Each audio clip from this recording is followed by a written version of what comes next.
साथियों, जब टेक्नोलॉजी की बात आती है तो हमने देखा है हमारे यहां कुछ लोग टेक्नोलॉजी का डर दिखाकर उसे नकारने का प्रयास भी करते हैं।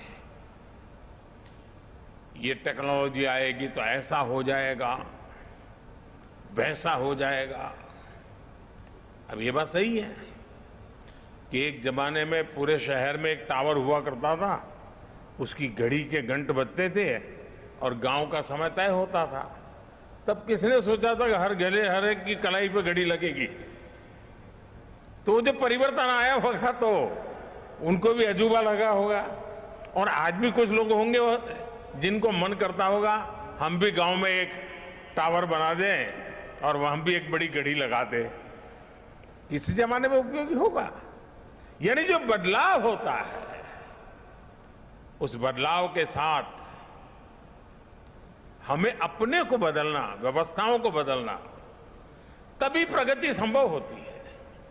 हमने हाल ही में कोरोना वैक्सीन के दौरान भी बहुत अनुभव किया है। पहले की सरकारों के समय टेक्नोलॉजी को प्रॉब्लम का हिस्सा समझा गया, उसको एंटी पुअर साबित करने की कोशिशें भी हुई। इस कारण 2014 से पहले गवर्नेंस में टेक्नोलॉजी के उपयोग को लेकर एक प्रकार से उदासीनता का ही वातावरण रहा। किसी ने इक्के दुक्के व्यक्ति ने अपनी रुचि के अनुसार कर लिया तो कर लिया, व्यवस्था का स्वभाव नहीं बना। इसका सबसे अधिक नुकसान देश के गरीब को हुआ है, देश के वंचित को हुआ है, देश के मिडिल क्लास को हुआ है और जो एस्पिरेशंस के जज्बे से भरे हुए लोग थे उनको निराशा की गर्त में जिंदगी गुजारने के लिए मजबूर होना पड़ा है। साथियों, हम इस बात का इनकार नहीं करते कि नई टेक्नोलॉजी डिस्ट्रप्शन लाती है। वो नए माध्यम खोजती है, वो नए अध्याय लिखती है, वो नए रास्ते, नई व्यवस्था भी बनाती है।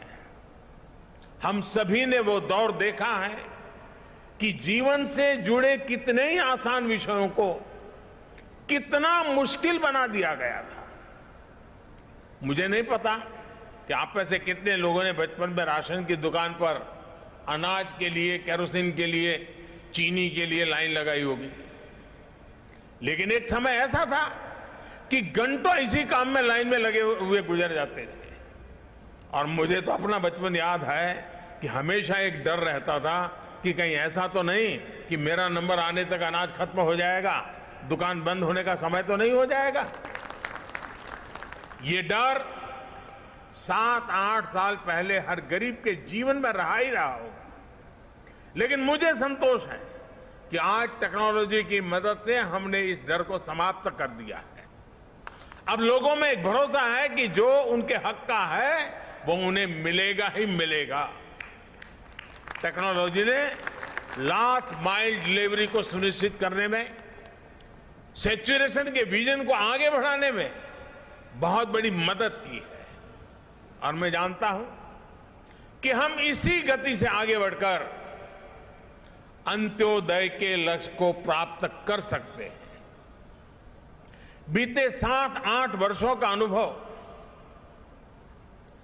मेरा विश्वास और मजबूत करता है, मेरा भरोसा बढ़ता जा रहा है। जनधन, आधार और मोबाइल की त्रिशक्ति, जैम, इस ट्रिनिटी की वजह से आज हम देश भर में पूरी पारदर्शिता के साथ गरीब को उसके हक की चीजें, जैसे राशन जैसी बातें, हम पहुंचा पा रहे हैं। इस महामारी के दौरान भी हमने 80 करोड़ गरीबों को मुफ्त राशन सुनिश्चित किया है।